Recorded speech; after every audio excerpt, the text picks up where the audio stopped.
ദുഷ്പ്രചരണവും കൊണ്ട് ഉമ്മൻചാണ്ടിയുടെ ഭരണം അന്ന് ജനങ്ങൾ വേണ്ട എന്ന് തീരുമാനിച്ചു.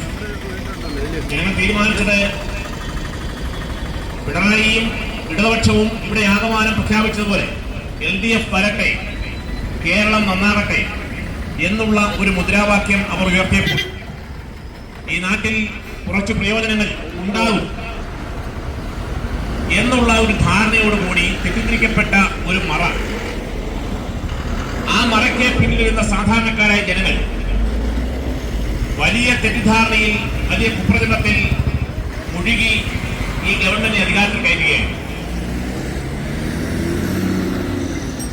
പിണറായിയുടെ രണ്ടാമത്തെ സർക്കാരിന്റെ അല്ലെങ്കിൽ പിണറായി വന്നതിന് ശേഷമുള്ള 9ാമത്തെ വാർഷികം ഇവരിവിടെ ആചരിക്കുമ്പോൾ ഇവർക്ക് ഇതിന് ന്യായമായ അവകാശമുണ്ടോ എന്ന് സാധാരണക്കാരൻ നെഞ്ചിൽ കൈതൊട്ട് ചോദിക്കണം എന്ന് കോൺഗ്രസ് പ്രവർത്തകരായ ഞങ്ങൾ അഭ്യർത്ഥിക്കുകയാണ്. നാടിന്റെ പുരോഗതിയും നാടിന്റെ വികസനവും അഭിവൃദ്ധിയും ഏതെങ്കിലും തരത്തിൽ മെച്ചപ്പെട്ടിട്ടുണ്ടോ?